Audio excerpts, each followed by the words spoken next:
Welcome to News Mongolia, where we bring you the latest stories and updates from across the nation and beyond. I am Batsir Namshir. On the News Mongolia today, weather forecast from the National Agency of Meteorology and Environmental Monitoring. Mongolia and Hungary strengthening air connectivity with a new agreement. India has suggested collaboration with Mongolia in the area of copper mining. For the news, stay tuned.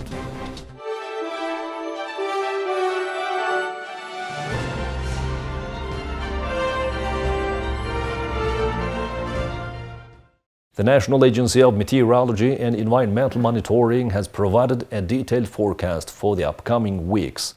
Precipitation is expected in the mountainous areas of the Hungary region on March 12th, followed by precipitation on the 13th at Ofs Lake and in the Altai and Hovsgol regions. Snowfall is expected in most of the western provinces and the northern part of the central provinces on March 14th.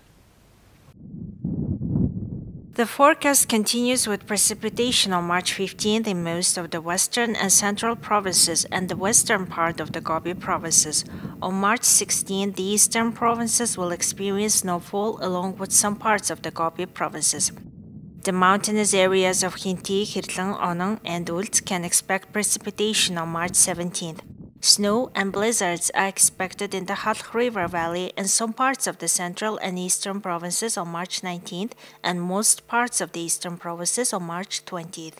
Wind speeds are set to increase, reaching 16 to 18 meters per second on the 13th in the mountainous areas of the Altai, on the 14th in the western, central, and Gobi provinces, and on the 15th and 16th in the Gobi. Dust storms are forecasted for the 19th and 20th. While temperatures are expected to increase in most areas, colder temperatures are expected at night, reaching -23 to -28 degrees at Ofs Lake, Darkhat Valley, the Zakhon River, the Idr, Tis, and Badruk River valleys, the Altai Anga Hovsgol and Khinti mountainous area, and the Hurum Bilcher area. Other parts of Mongolia will see temperatures of -13 degrees at night and ranging from -1 to 4 degrees during the day. Temperatures will drop in most areas on March 16. Stay prepared for changing weather conditions across the country. The Ministry of Road and Transport Development, BEMTSOCT, recently signed an agreement between the governments of Mongolia and Hungary on air communication. The signing took place during Speaker of Parliament Tandan Shatar's visit to Hungary. The agreement marks the formal establishment of a legal framework for direct flights to Hungary, which has been under discussion for the past 30 years.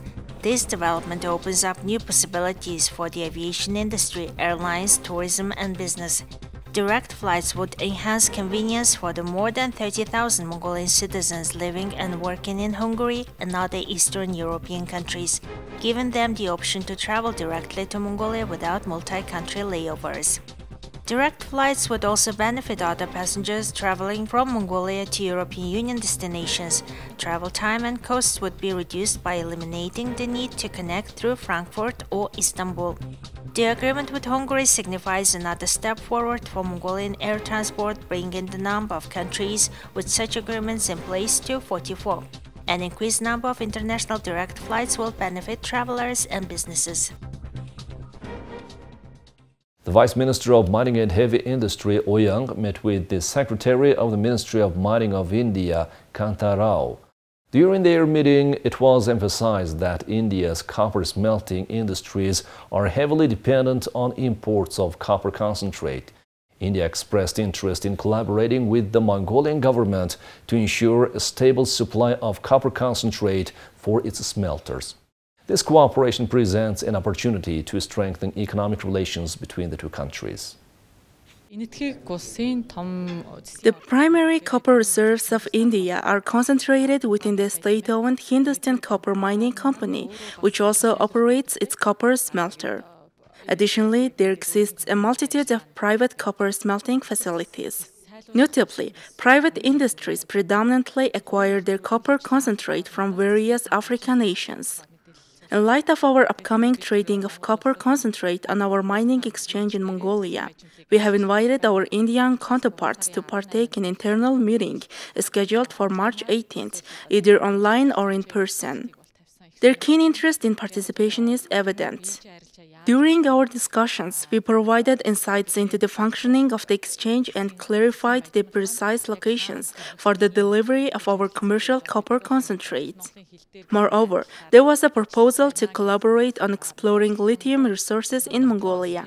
We intend to relay all the relevant information to Эрдэнэс Монгол LLC to initiate further cooperation. Now let's take a look at the currency exchange rates provided by Mongol Bank.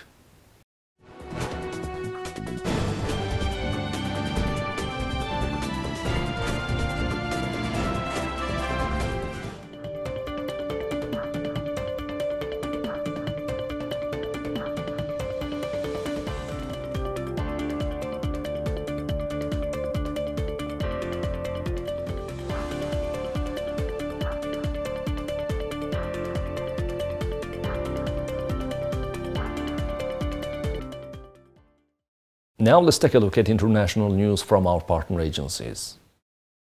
Jewish people and supporters in London blew shofars to show solidarity with the estimated 100 hostages still held in Gaza on Sunday.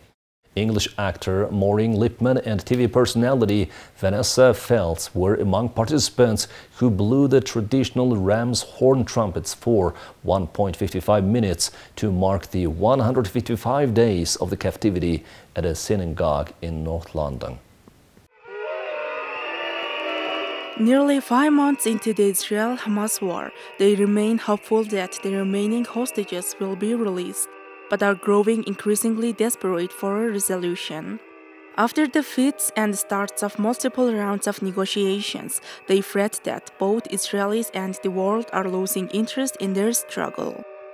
I'm a grandmother, and since October the 7th, I'm a hostage, like every other Jew in the world. A hostage who shares that pain, that fear that someone is coming, that childhood fear made real. The mothers of the hostages who've been deprived of their precious children now for 155 days. And as we celebrate Mother's Day with our beloved children, with our beloved grandchildren, these mothers are in agonizing torment. Imagine being there for even 1 hour or 1 minute or 1 day. It's completely unbearable to think about it. The shofar is all about an awakening, and we want to reawaken the world to this horrific plight the hostages have been facing for 155 days. Israel declared war on October 7th after Hamas militants killed about 1,200 people, mostly civilians, and took 250 hostages. Israel's air and ground offensive has devastated large parts of Gaza and displaced about 80% of the population of 2.3 million.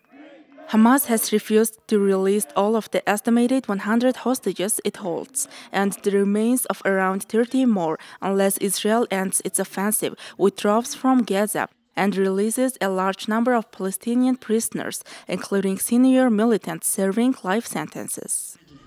And those people who On Monday, Japan observed the 13th anniversary of the devastating earthquake and tsunami that led to a nuclear disaster, rendering vast areas of Fukushima uninhabitable.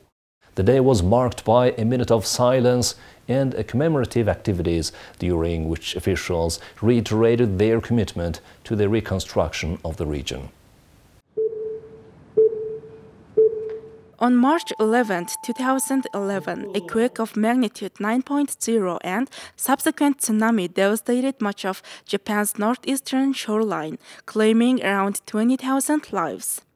The tsunami, reaching heights of over 15 meters, struck the Fukushima Daiichi nuclear facility, crippling its power and cooling systems. This caused meltdowns in 3 out of 6 reactors and released radiation into the environment. Initially, the catastrophe displaced over 160,000 individuals, with about 20,000 still unable to return home. Efforts to extract highly radioactive fuel remnants have yet to commence at the site, with the decommissioning process expected to span several decades. We will not be defeated. With the help of all those who care about Fukushima, I pledge that we will continue to boldly take up the challenge. Prime Minister Fumio Kishida, speaking at the memorial event, reiterated his vow to support employment, maintain livelihoods, and ensure the secure, progressive decommissioning of the nuclear facility, aiming to facilitate the return of evacuees. Recovery from the nuclear disaster requires a medium to long-term response. The government will continue to take the lead in supporting the safe and steady decommissioning of TEPCO's Fukushima Daiichi nuclear power station, which is a prerequisite for reconstruction. And we will work to improve the living environment and support the revitalization of industries and livelihoods in preparation for the return of the residents. Governor Masao Chibori of Fukushima expressed that the region's journey to recovery is only beginning, but remained optimistic about its resurgence. Although reconstruction efforts, including roads and seawalls, have largely concluded in the Iwate and Miyagi prefectures, the dissolution of communities has deterred many from returning to their original homes. We will continue to do utmost for the full-fledged recovery and revitalization of Fukushima, as well as the recovery of the northeastern region. Since the 10th anniversary, national memorial services have ceased in Tokyo, with local communities in the affected areas now organizing annual commemorations. Now let's take a look at the weather forecast for Mongolia and the world major cities.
Well, that's all for today. Thank you for staying with us. We'll see you on Wednesday with more news and updates. Goodbye.